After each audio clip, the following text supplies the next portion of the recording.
Faber, you take it.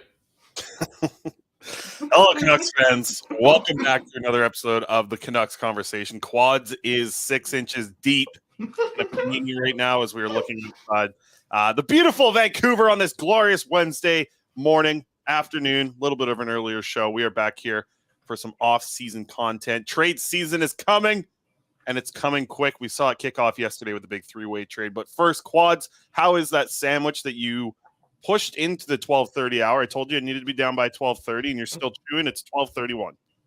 Well, I don't have much left, but basically, it's down. Then what are you doing with that? Put that down. I'm not going to eat it. I'm showing it to our wonderful listeners on the YouTube live show. Pastrami, hot capicolo. You cannot go wrong. The panini bread from Safeway. Usually, what I'll do, I got my George Foreman. Usually, I'll press it. I'll press it in the George Foreman grill. Makes it real nice, like a proper panini. It's very, very nice. I've thought about buying a panini press, but I don't need another thing in my kitchen. But we should mention right off the top, sorry I had a mouthful there, Zephyr Epic is our sponsor that we need to talk about right off the top. They're our presenting sponsor. You can use the promo code hockey season, capital H, capital S, all one word, hockey season. That'll get you $5 off your order at zephyrepic.com. Free shipping Canada-wide on any order over $50. So be sure to go check them out because they've got you covered for all of your trading card needs. Be sure to check them out. Any of the social medias, Facebook, Twitter, Twitch, Instagram, maybe Blue Sky soon. This is something we're going to be talking about soon, I'm sure, Chris. Zephyr Epic is the place to go. You pulled something. You opened a pack there. What did you find? Just a rookie portrait of Hayden Hodgson of the Philadelphia Flyers. Flyers who we'll be touching on in just a minute. But just a good pack in general. Mo Sider, Arthur Kaliyev, Noah Dobson. That's about it. But a pretty good pack through and through, I'd have to say. Nothing like a huge hit, but I mean, I swear, Mo Sider is going to be a really interesting defenseman to follow here over the next little bit. I just love the way that he plays. He's one of my favorites to watch. I love Mo Sider. I think he's got a good shot from the point. Physical. He's only getting more physical. He's going to be scary. He's going to be a scary defenseman. Maybe never. I don't know if Mo Sider is ever going to be in the Norris conversation, but I tell you what, I think he's going to be in the conversation of he is one hell of a tough defenseman to play against. What did you think of him in his draft year? Because he was the guy that, we talk about this draft class, we talk about other draft classes. He was a guy that was looked at as a reach where he was selected, right? Like he was looked at as a reach by Stevie Y. Looks pretty good right now. Where did you rank him, and what did you think of him in his draft year? Yeah, I didn't have him going that high. What did he go, third overall? Is that what he ended up going? No, I think he went sixth. Sixth? Okay, it was very high for what I thought. I thought he was going to be a guy late in the first round. I remember I didn't even really want the Canucks getting him at 10th overall. I thought there were some other names that I thought were more interesting at that point, because if you remember, this draft was in Vancouver. Yeah, 6th overall. So still, it was pretty shocking. Why does it feel like he was even...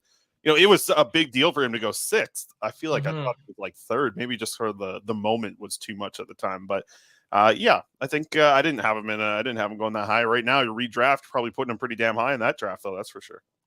No kidding. And you look, Cole Caufield. I don't know if we touched on this too much on the last show. Cole Caufield signing an 8-year deal with the Montreal Canadiens. Look, that's a guy that was selected after Vasily Podkolzin. And this is a conversation you and I have had before, Chris, and I don't want to rehash it too much, but the people that are out there saying, oh, well, the Canucks probably should have drafted Caufield. Look, he got the 8 years.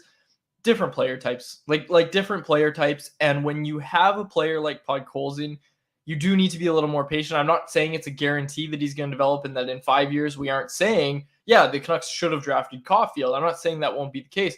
I'm just saying that right now, at the ages that they're at, it's too soon to call Vasily Podkolzin a bust or to suggest that, yeah, you know what, the Canucks should have drafted Cole Caufield ahead of him. I think it's too soon. I think he's a player that is going to have a different development path than a lot of players have just because of the type of player he is, right? So, look, I don't like this conversation that Canucks should have drafted Cole Caufield. I don't buy it. Corey Anderson says, that's who I wanted the Canucks to pick. I assume Corey's saying Mo Sider?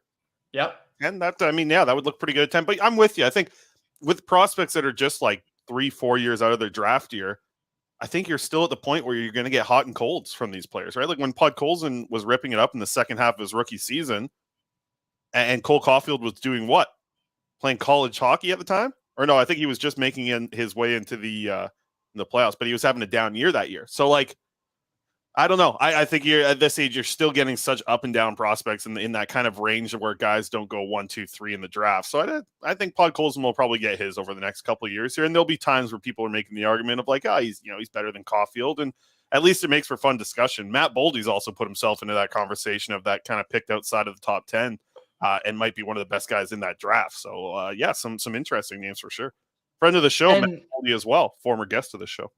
so is Cole Caufield. There you go. Let's not forget also, Chris, that Caufield had a real down season and had a lot of trouble until Martin St. Louis came in as the head coach in Montreal. He really found his game under Martin St. Louis, but before that, it was pretty bleak. Like, it wasn't looking great, but hey, like they're locking up their stars early. I like that strategy. I think everybody's kind of seeing that now. You see what the Buffalo Sabres did with Tage Thompson, Jordan Kyrou, Robert Thomas.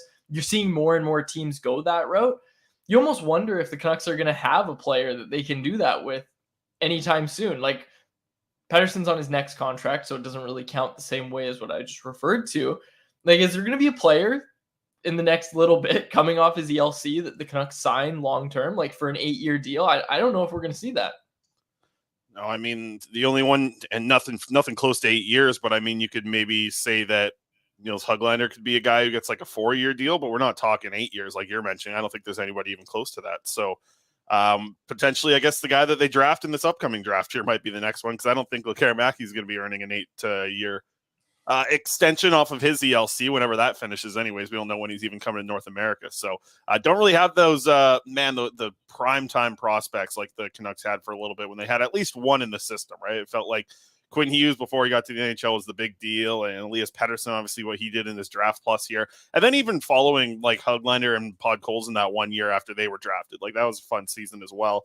It feels like the prospect quality has certainly dropped, but I think though the quality has dropped, I do have to give the Canucks management credit that the quantity has risen. And I think a lot of that is to do with what they're doing out in Abbotsford, of course, and even being able to pick up. Listen, you had a prospect like Josh Bloom at the trade deadline in exchange for Riley Stillman. I know that's not going to push the needle on your whole prospect pool, but at least if you can kind of package that together with some other moves and keep adding and adding and adding, then you're talking about a prospect pool that has some depth. And I think that that's something we've actually seen the Canucks do ever since this new management regime has come in is, they haven't been able to add another Elias Pettersson quality prospect. Like, they added Atu Ratu. I don't know what he's going to end up being in the NHL or how to really project him right now with the season that he just had in the AHL. I think that they've added at least more type of players that you want to take a swing on. So at least that's a good thing you can look at with the prospect pool. And speaking of the prospect pool, we'll see a lot of them. This was announced, I believe, yesterday. The Young Stars tournament down in Penticton, the Young Stars Classic. It's going to be the 10th edition of the Young Stars Classic out there in Penticton. The Vancouver Canucks, the Edmonton Oilers, the Calgary Flames, and the Winnipeg Jets will send some of their best young players to Penticton to participate in the battle of those prospects. I'm excited for it. It's one that I'm going to be out there. Let's get into the schedule just a little bit here. So the Canucks are going to end up playing. Let's see. We got 2 games on Friday. The Canucks will be in that one. Saturday is a day off for the Canucks, and then they're back on Sunday and Monday for this tournament. So that got released. Now the tickets are all out. What do you think of the pricing? All tournament long for an adult, $115. You get 6 games. I think it's pretty good. I think it's a pretty good deal. It's good bang for your buck. And you alluded to, you wrote it in the Canucks Army article. You wrote about the Young Stars. Not going to see Elias Pettersson. Not going to see Jonathan Lekkerimaki. Probably not, because they're going to be starting their SHL seasons at that point together. We should mention as well in order, bro. Yeah, you got that right. Kukas Genbo won't be there as well. Lucas Forsell. All these players we should see at development camp, though. And that's only, less than a month away now until development camp as well. So that'll be exciting as well. But the players you will see, Daniil Klimovich, it's probably his time, right, to really take over this tournament. Him and Atu Ratu, I expect them to be playing on a line, probably the top line at the Young Stars tournament. Maybe you throw Arshdeep Bains on there, make a nice little trio. But real good coming out opportunity for Daniil Klimovich here at Young Stars, right? He's now going to be 21 years old. He's not 18 anymore. He's coming into the season. He's ready to rock. And I think this is a good one for him to showcase. He's done this tournament now. He did it last year, and he was pretty good. I think there was times, like, I think it took a little bit for him to kind of warm up into that Young Stars tournament last year, but there was times he looked dominant. So you watch him, Cole McWard, young player, you'll see him probably. I wonder if Seelovs might be kind of aged out at this point. But maybe Jet Wu, Archie Baines, and then whichever guys they end up drafting out of the CHL, you'll see all them at the Young Stars as well. So a lot of exciting stuff. But unfortunately for the Canucks, with the timing of Young Stars, anybody playing hockey professionally in Europe isn't going to be available. Anybody playing hockey in the NCAA, they won't be available. So this is kind of like a showcase of your AHL talent and then your CHL talent, your prospect pool. It's not like you're really getting a full scope of your whole prospect system. That you'll see at development camp, like at Canucks development camp. That's the opportunity that you'll get a chance to see a lot of these guys. I wanted to ask you a little bit about a play from the other day, the Matthew Tkachuk hit on Jack Eichel. I could not believe that he came back into the game after that. I was blown away that Jack Eichel came back, especially as soon as I saw the hit, and for those who haven't missed it, just Google it. And if you've missed it and you're watching a Canucks or if you're watching a hockey podcast, I'm a little confused. The hit was massive. It was a huge open ice hit in the center ice. Jack Eichel kind of slipped up a little bit, almost it looked like at the end, or sort of tried to evade, but did a completely opposite way of doing it. The hit was just huge, and Matthew Tkachuk kind of comes off the bench and catches Eichel with his head down as he's skating through the center of the ice and just destroyed him. I thought this was the end for sure of Jack Eichel's playoff run. And to see him come back in the third period, I was shocked. But I have to say, looked like a clean hit, man. It looked like a clean hit. Like, you can even tell Matthew Tkachuk he could have dropped the shoulder and lit Jack Eichel wide open. Like, could have got him in the head. He really didn't. It was a shoulder-to-shoulder hit. I just, I was shocked to see Eichel come back, especially with his injury history. I was worried when that play happened, to be 100% honest. First reaction was, holy cow, is that surgically repaired neck okay? Right? Yeah. Like, that surgery that he got, the big hiccup with the Buffalo Sabres and Jack Eichel was the surgery he got. I don't know about the long-term ramifications. Like, I believe, I don't know this for sure, I believe the long-term ramifications were lesser with the surgery Eichel got and wanted to get than the one that the Sabres got for him, or wanted to get for him, excuse me. The one that Eichel got, I know that one leaves you more susceptible to re-injury than the one that the Sabres wanted him to get. Like, I know that was a big topic of conversation when this was going on. So that was my first concern was, okay, how's the neck? Is the neck holding up? Like what's going on with the neck? Is he okay? The fact he came back, it was great. I wasn't surprised to see him come back. I was more so thinking, okay, if he doesn't come back, something's wrong with his neck, because he didn't really hit his head on that play, right? Like, he did get blown up, but like you said, shoulder to shoulder, he called it a clean hit. It's perfectly legal. He tripped, like he toe picked a little bit and was in a really vulnerable spot. And like you said, Tkachuk could have blown him up a lot more than he actually did.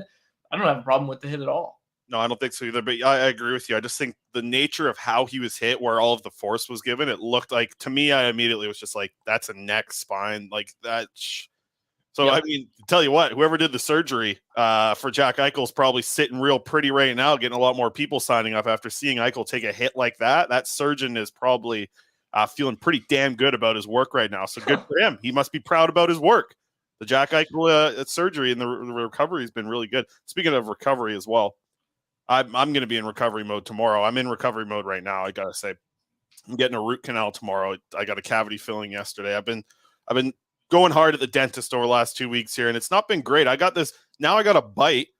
If I close my teeth, the whole left side, it touches first. They're calling it like a high bite or something. I got to get my teeth scraped down again, or something's got to change, because I can only chew half the most. I can't even close my teeth on the other side. So I'm hoping this root canal fixes everything tomorrow, because I don't know what, I can't eat anything. I've been eating mashed potatoes and egg salad for the last, 48 hours. I'm losing it over here a little bit. I need something with some crunch behind it, because it makes me feel like I'm eating all this soft food. But once you eat so much soft food, it gets me to the point where I really don't want to be. And that's just, it feels like I'm eating soup. I'm not getting anything of substance. You know how much I hate soup, Quads. And that's what I feel like I'm eating right now. It's just this damn mashed potatoes and everything that I'm eating. Now, I got to get this root canal done. So tomorrow, I appreciate everybody coming in and jumping onto the show. today because unable to. I don't think it'd be very good with my root canal being at 11 in the morning tomorrow. They said it's an hour and a half. I could have made 12:30, but it would have been a tight one. But I wouldn't have had a baguette in my mouth like you did today. You are a good lesson for people to go to the dentist more often than once every 7 years. Yeah, it was a long time. It was too expensive. I couldn't afford it. Hey, you know what? That's where I was. I was just gonna say this. Excuse me for coughing. I was just gonna say this. I'm in the same boat as you because I go to the dentist and I would go regularly as a kid, right? But now as an adult, I'm like, never had a cavity in my life. Every time I go, they just say, "Yeah, you're doing a good job. Keep cleaning your teeth." Okay, I'm gonna keep cleaning my teeth. So maybe they tell you to go every 6 months. I'm getting a message from these people every week. It feels. Yeah. I just said, I'm like, hey, just so you know, I'm not coming back for a while. I don't do the 6-month cleaning. And I'm sure there's a dentist or a dental assistant listening to this just freaking out right now because you are supposed to. And I'm not giving anybody, this is not medical advice, folks. This is just me. Look, the cost of it, I don't know. Like, I'm okay, I think. If I go every 2 years, I think that's fine. 2-3 years, come on, you're fine. Well, it's the coverage, man. It's too expensive to go every 6 months. I can't deal with that. It's sorry. It's just the way it is. I'm stuck with it here, but now I'm paying for it big time. I got all of them all stacked up here. We'll see what happens. Maybe I should go to the dentist. You should just get it checked out. I tell you, the cleaning wasn't that bad. That only rang me like $170, $200 maybe. I didn't love it, but I was like, okay, at least they check everything, right? That's where I'm at. Okay, right. I got something here. Not yet. Generational Talent was nominated for the IHF Male Player of the Year. That's right, folks. Archer Seelovs has been nominated for the IHF Male Player of the Year award. First time they've handed this award out, if I'm not mistaken. Connor Bedard is also up for the award. So like I said, Generational Talent, Archer Seelovs, and Connor Bedard are also up for the award. Adam Fantilli as well, as is, just talking about him, Moritz Seider, all up for this award. So we'll see who wins it. It's probably going to be Bedard, but we'll see.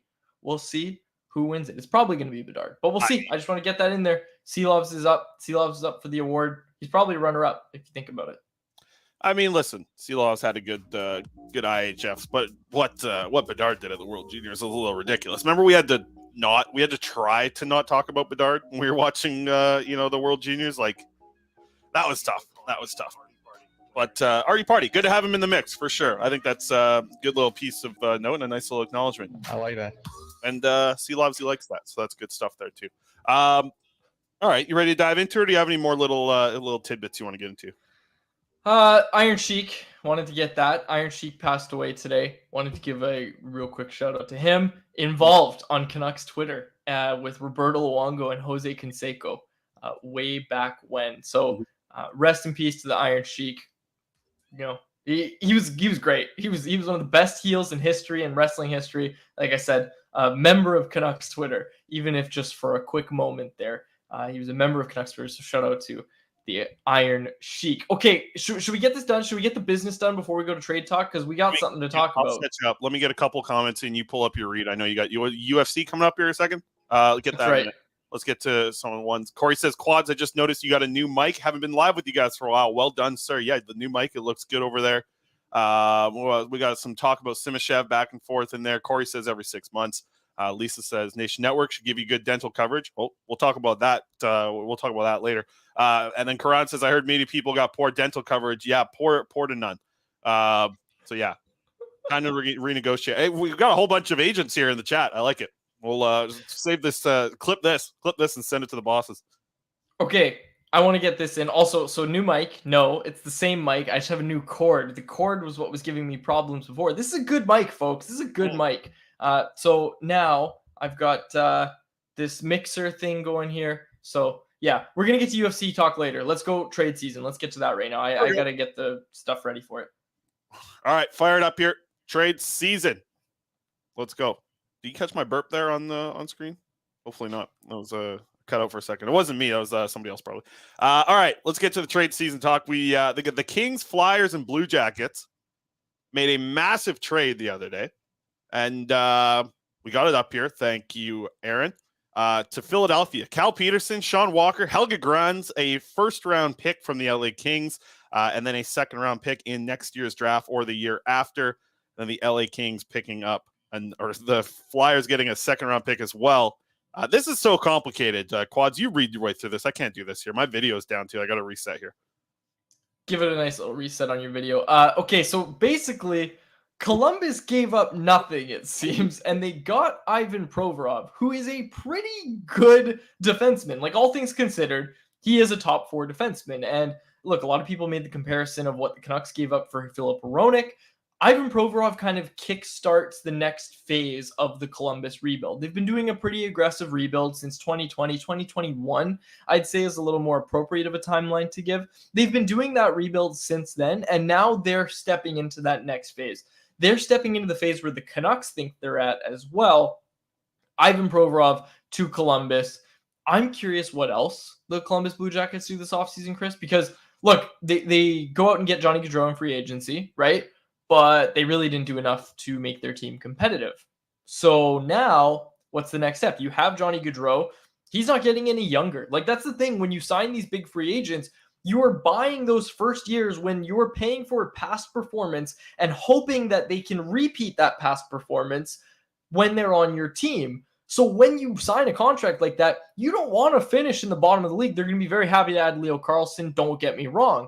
But you don't want to finish at the bottom of the league when you have a guy like Johnny Gaudreau at, on a 7-year deal. You want him to be a part of a winning team in those first years, because look, by year 6 or 7, Johnny Gaudreau is probably not going to be a great contributor to this team. So I like the move for Columbus. I think it was time for them to make that move and start to make that shift into, okay, you know what? That was another bottom 5 finish. We need to start moving forward here. So I like the move for Columbus. Obviously, LA freeing up cap space, which they used today to sign Vladislav Gavrikov, a player they got from Columbus at the trade deadline. They used that cap space that they freed up to get him under contract for the next 2 years. Dan Milstein client. A lot of people thought he was coming to Vancouver.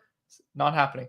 Yeah, and I tell you what, I think I like the Flyers here too as well. I really think all the teams kind of did pretty well, I'd have to say, in the trade. It's kind of strange you get a 3-way trade, but it works out for everyone.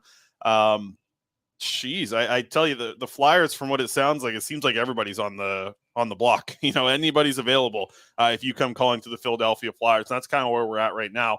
But we saw this trade, and I think the first thing I always think is, how does this affect the Vancouver Canucks? And the obvious answer would be, hey, trade season is just around the corner. We have the draft upcoming. Obviously, the Stanley Cup playoffs kind of need to wrap up before things really crank out. But you have to imagine that the NHL, the league that is, they would like a little bit of action leading up to the draft. And I wonder if there's some things on pause right now, because seeing this 3-way trade get pulled off was a big deal. And think about it, it really took over kind of the sports landscape, at least online for sure. And that was kind of just got me excited, thinking like, hey, this is what it's going to be like in about 10 days. Like, I think this is going to be, hopefully we have some trades almost every day, right? Moving up towards the draft there anyways. And I wonder what the Canucks are going to be able to get and play with. And I think, to me, and there's a reason why he's number 6 on Frank Saravelli's top trade targets list right now. To me, it's still the JT Miller conversation. The Canucks need to make cap space. They also want to be competitive. So I don't really know. I don't think we're at the same level of talking JT Miller trade talk like we have been in past years. I just don't think we're there. I don't think it's going to be there as much. I expect JT Miller to be in a Canucks jersey on opening night, and I just don't think there's going to be a trade that makes enough sense that a team's looking at right now with JT Miller. And we've heard the talk, and Frank's made a good case about it. Listen, he has, like, there's no player in free agency that's kind of like JT Miller offensively anyways, right? You're not finding that type of caliber of player who's going to make an effect to your NHL team. We'll have to see what happens if a team's really interested in JT Miller and they're willing to give up, because that's the thing with me, right? It's like, you can go get a free agent. You don't have to worry so much about the total cap being spent over the 7 years of the extension.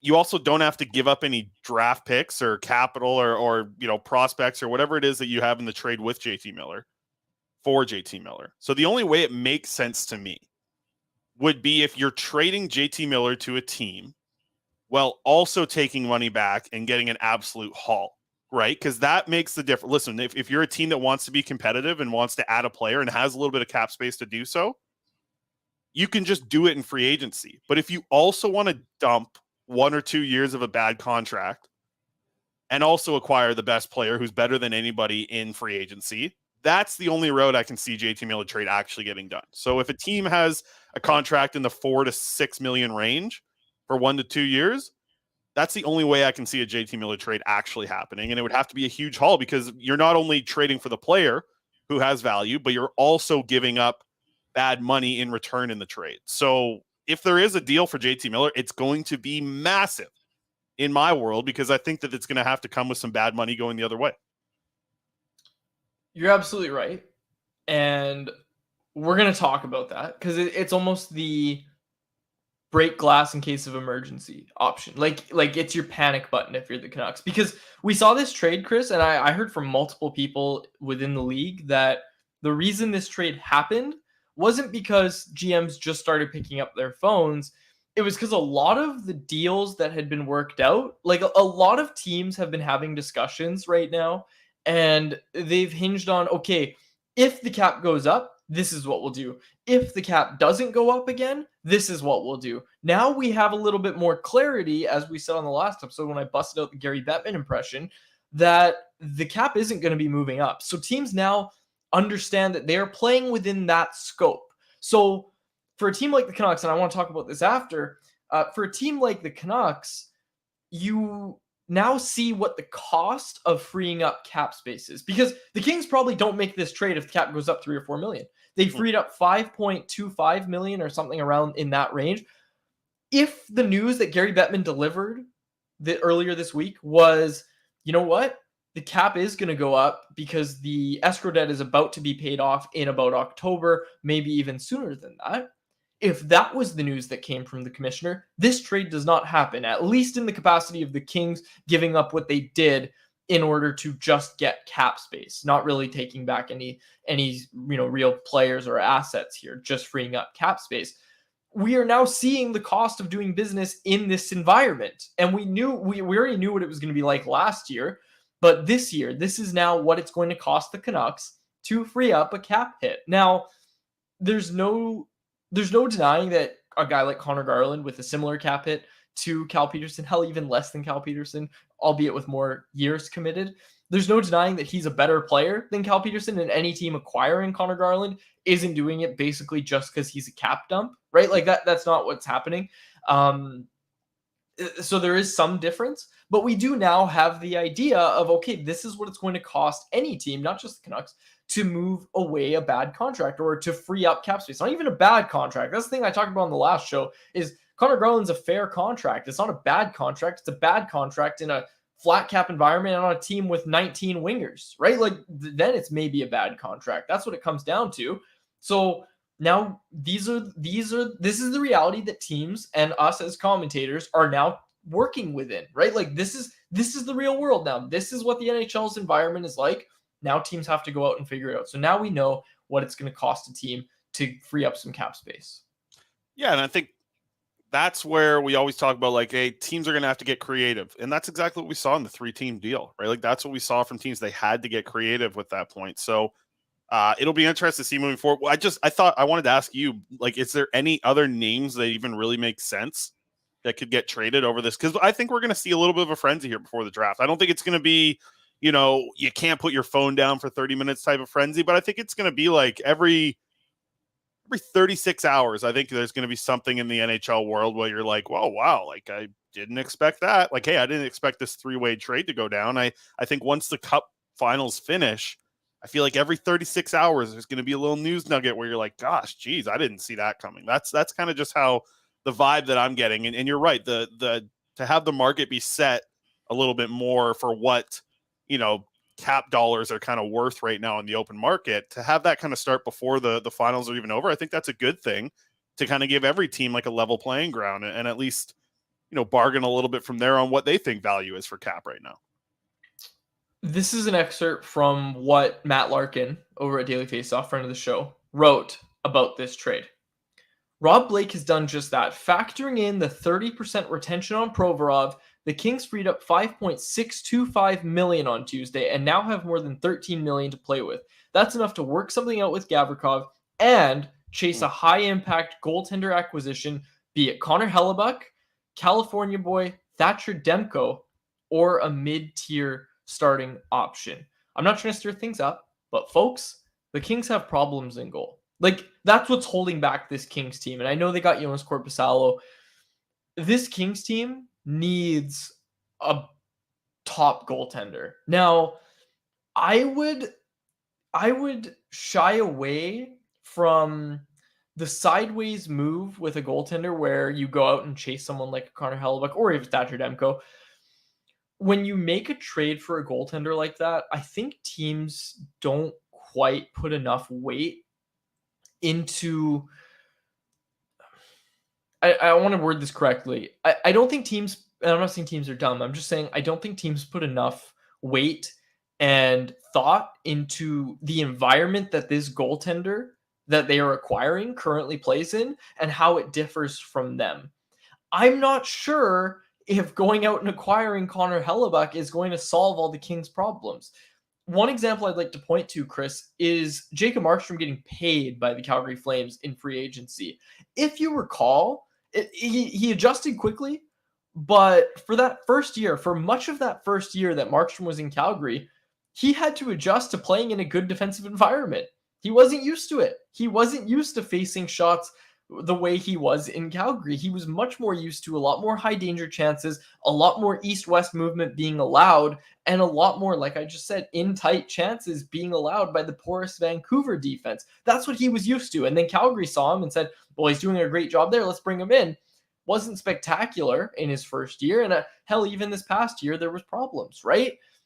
It is hard to judge a goaltender in the environment that they're currently in and just think that, okay, if we bring him, he'll be just as good as a forward would be. If we just bring in a good forward, he'll be fine in our system. I don't think teams put enough thought into that. So I would say I just want to get that out there when it comes to all this Connor Hellebuck trade talk. Because look, every goalie has weaknesses. What did we see with Andrei Vasilevsky this year, right? Like he's not bad at shots from the point when there's traffic in front, but he's a top goaltender in basically every other category of shot. And he's about mid-tier there. So he's still average, but that's the way to beat Andrei Vasilevsky. So if a team that gives up a lot of those shots goes out and gets Andrei Vasilevsky, they're going to have to be prepared to change the way they play in order to have success on this asset that they have now poured a lot of resources into. They have to be ready to change the way they play. And I think teams need to understand that going into this offseason, especially a team like the Kings, who for the most part do play a pretty solid defensive game. If they go out and get Thatcher Demko, guess what? Thatcher Demko isn't really used to that. And I'm not saying that he couldn't get used to it. I have all the respect in the world for Thatcher Demko. But if you go out and make a trade, it's not that simple. It's not as simple when it's a goaltender where you just go out and say, okay, well, you did really well in Vancouver. Okay, you did really well in Winnipeg. You're going to do just as well in LA. It doesn't work like that. It doesn't work like that. So I just want to get that out there. Yeah, and I think some people can make an argument of like from when you go from a good team to a bad team, the goalie's not going to save everything. But you just made the argument for the opposite, right? Like the Canucks were a bad team when Jacob Markstrom goes to a better team, still wasn't able to find it. So that's why I'm kind of curious as well with a name like John Gibson, who, you know, he sounds like he wants to move on from the Anaheim, and I don't blame him. The way that he's been, I don't want to not say treated, because I'm sure he's been treated fine and probably treated like a king the way he's bailed that team out. But I think just the amount of work that he's had to do over this contract is ridiculous. And I tell you what, I have a feeling he'd do better almost anywhere else, but I can't for sure say that, right? Like I can't for sure say that because I don't believe in goaltending anyways. So kind of ridiculous to that point, but we'll have to see what happens. Why don't we get to our poll question here? You can fire this up on the old Twitter machine there. Sure. What you were trying to say was how John Gibson's treated when he's on the ice by his teammates. Yeah, no, that's saying, what you were trying to say. The workload he's had has been, I tell you what, he's not getting paid enough. That's for damn sure. I'm sure he's treated fine from everybody in the organization, but that's aside from when the puck drops, because he does not get treated well when the puck's dropped in Anaheim. He's getting absolutely shellacked every night.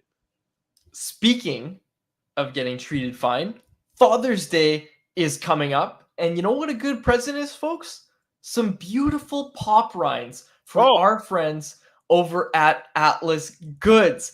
Our poll question is brought to you by those fine folks over at Atlas Goods, the creators of pop rinds, the best fresh pork rind straight from your microwave or air fryer. Different flavors. I prefer the bacon, high in protein, beautiful zero carb snack. Good present for dad. I'm hey, telling you. And if you're thinking about it, we made them live on the show, or in the early days of doing the live show. We made it live. It's that easy. We made it while doing a podcast. that's right. And you know how hard we work on this podcast, folks. Yeah. Well, If you're on the exactly, if you're on the fence about getting it, let me push you over the fence. Is that a term? Use promo code CC15 at atlasgds.com. That will get you 15% off your first order of pop rinds. As I said, folks, the best fresh pork rinds straight from microwave or air fryer. And look, we hear people all the time say, "Oh, I don't like pork rinds." Yeah, neither did I, folks. Neither did I. They got them in the dirty yellow bags. Those aren't pork rinds. You got to get the Atlas GDS stuff. That stuff, it bangs. It's good stuff. Go check it out. And Atlas then Goods. go down to Trader Joe's down in the States. They got 150 different spices in there. Get this. I got this when John Garrett joins the show in this offseason at some point. Give him a little bit of this. Trader Joe's ketchup flavored sprinkle. We'll get Cheech on at some point. We're going to have to send that to Bagged Milk because I've been trying to explain the spice and cheese run that we all do here in Vancouver when we run down to the States, which I'm doing on Monday. Mariners game. They got cheese spice. There you go. You get 2 in 1 there. That's right. Okay. Our poll question today, as I said, brought to you by Atlas Goods. What is your confidence level in the Canucks making the playoffs next season? Not confident at all. 50-50. They will make the playoffs. And as always, I'm angry. Technical producer Aaron Bordado, we're working on figuring out how he can vote on these poll questions, but we don't have that technology right now with our new setup here. So I'll just read the answers, Chris.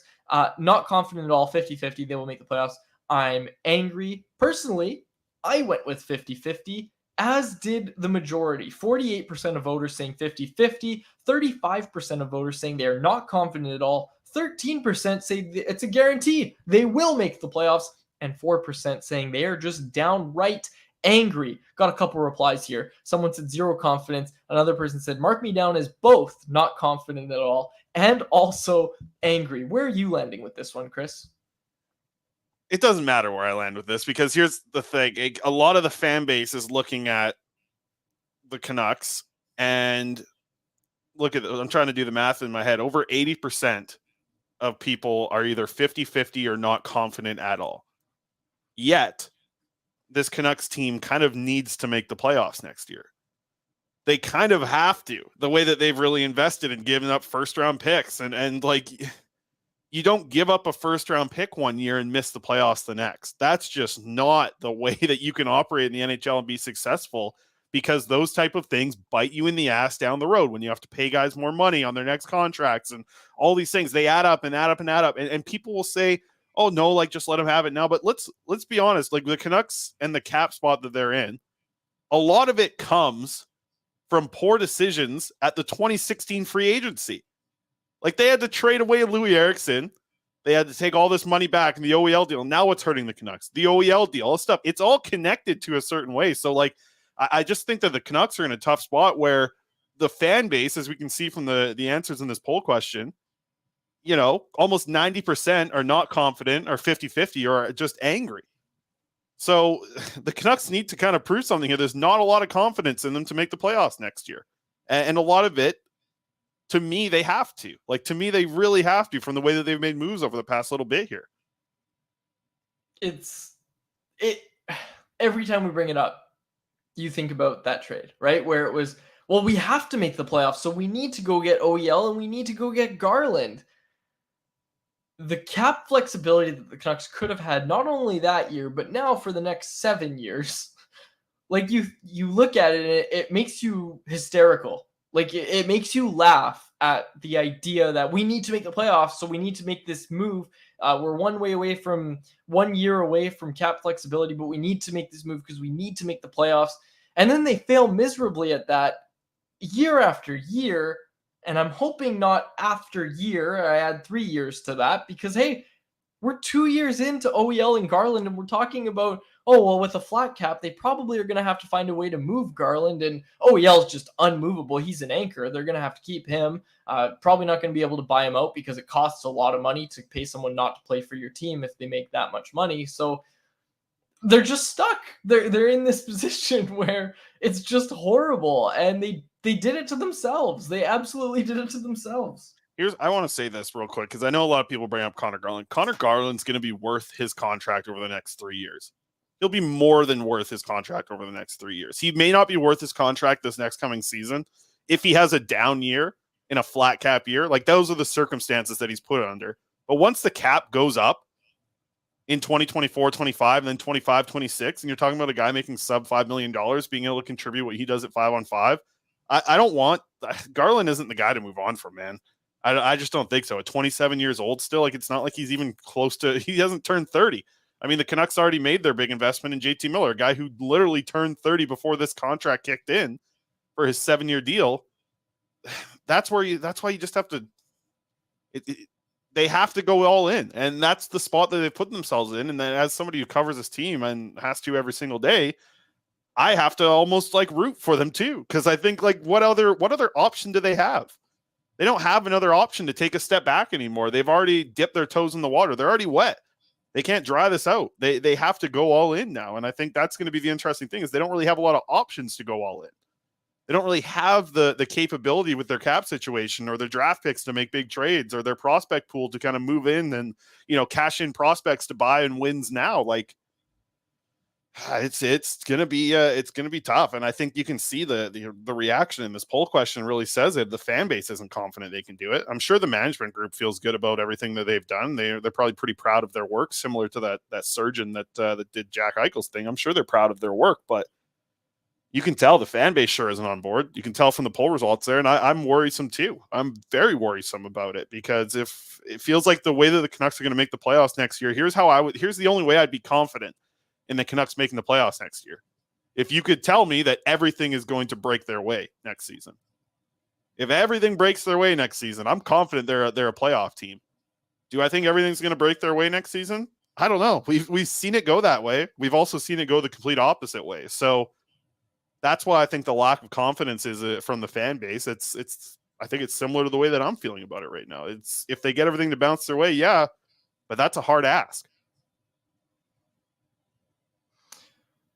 It is, and like you just said it, like I'm looking at the results and everything, and I think what's going through everybody's mind, Chris, is just that I voted 50-50 for the reason I think everybody the majority did, and that's just because everything needs to break right. Like you just said it, everything needs to break right, not just one thing. And look, not to drive the conversation to baseball, but I'm looking at the San Diego Padres right now, who are just, they have all this money poured into the team, fan of the team, and they're horrible. They can't win a game. They're having all sorts of trouble. It's not just one thing for them. Like they need a lot of different things to start going right just for them to make the playoffs. And they're a team that, had a bunch of commitments in the dollar, high dollar values. So I look at it and I see the Canucks as a team that, look, everything needs to break right.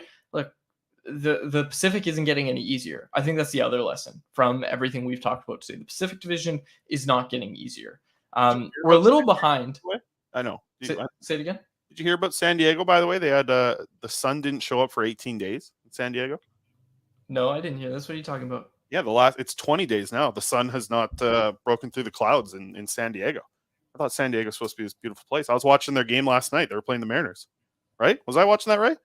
Who were they playing last night? You were watching. No, they played the Mariners. Yeah, they so were in San Diego. And the play-by-play guy said it's been 19 days since they've had sun come through the clouds in San Diego. Really? Wow. I was watching the Mariners broadcast for the most part, but I don't. Yeah. They're calling it June gloom in San Diego. All right. I keep trying to get this impress me thing in, but skip it, Eric. Let's go on to odds and ends. Odds and ends.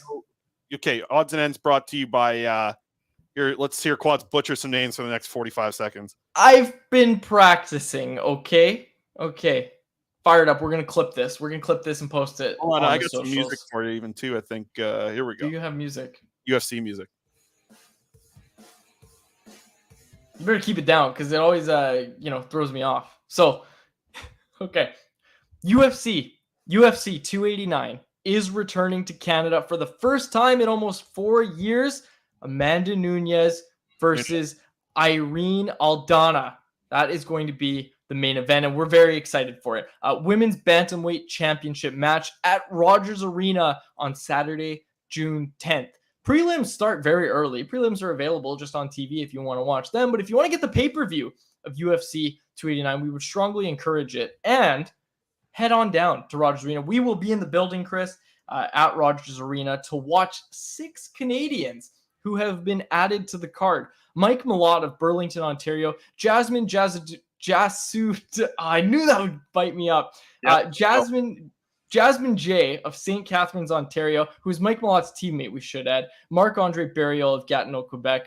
Eamon Zahabi of Laval, Quebec. Kyle Nelson of Huntsville, Ontario. Diana Belbita, born in Romania, but fights out of Stony Creek, Ontario. You're not going to want to miss this, folks. It's a good card. We're very excited about it. We're going to be in the building. A lot of content. We're going to have a lot of content going out from UFC 289 at Rogers Arena. Going to be a good one. Because it reminds me of, if you remember, one of my favorites from the Abbotsford Canucks inaugural season, Jared Lukasavages.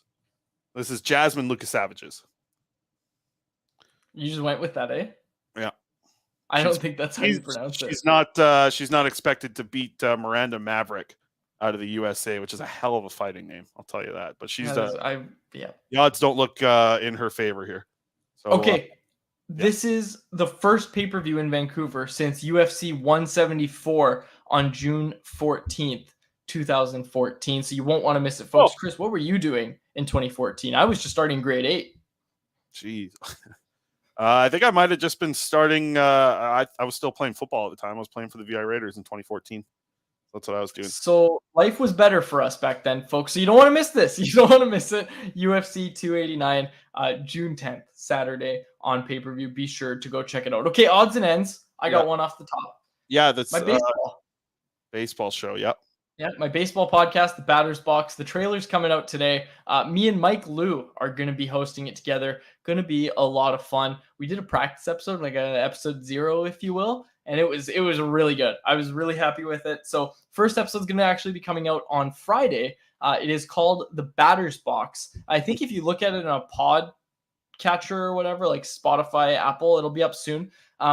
The name might actually be The Batter's Box with David Quadrelli because there's so many Batter's Box, so we just had to add a name. So you might want to check that out. If you're a baseball fan, please check it out. Going to be a lot of fun. Yeah, that's it for me. Golf. What do you think of the golf thing? I feel bad for all the someone check on Rory McIlroy, right? Did you see his interview there? No, I didn't. I haven't watched it. Watch that. It's pretty.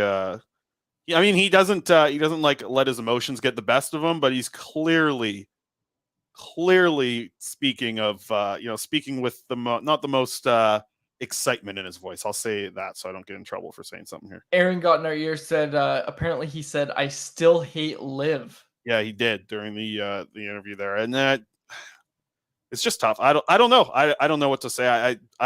I know that something that I've heard some of the golfers mention was like they're happy that money is being invested into golf, lots of money being invested into golf. They're just curious if they can trust now, specifically like the commissioner of the PGA, can they trust him with this money now? Because they literally don't really have much trust in him over the past year now with this situation with Liv. I think that's the thing that makes it interesting for me. I'm not too deep into the topic. I'm kind of just learning as we go over the next couple of days here. And, I'm just curious to see what happens to the PGA if there's any changes because Liv was very different. I never watched it live, but I saw some highlights on the Sportsnet shows and stuff. And man, it looked a lot more like a Formula One race, but they were playing golf instead of going around in a circle. So I don't know how they're going to change the Liv situation with the folks at the PGA, but I mean, they've got a lot more money. They had a price, and the Saudis they paid for it. They wanted they took what they wanted there. They got the PGA.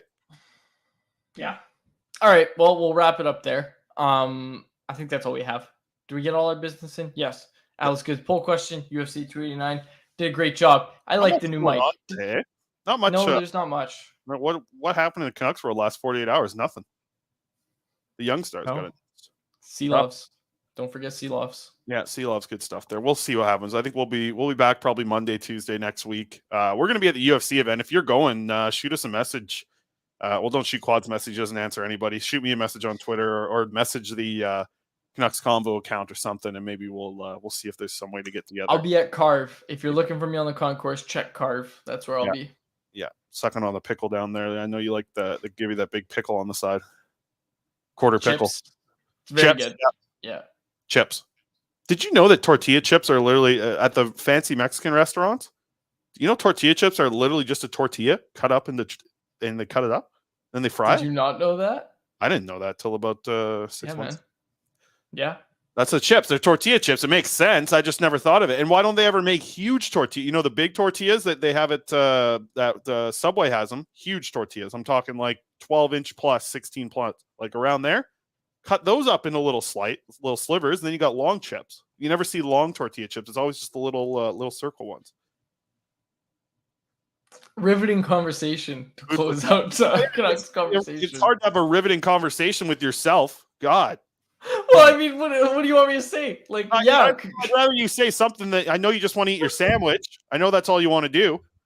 So yeah, let's get out of here. Get your panini press out.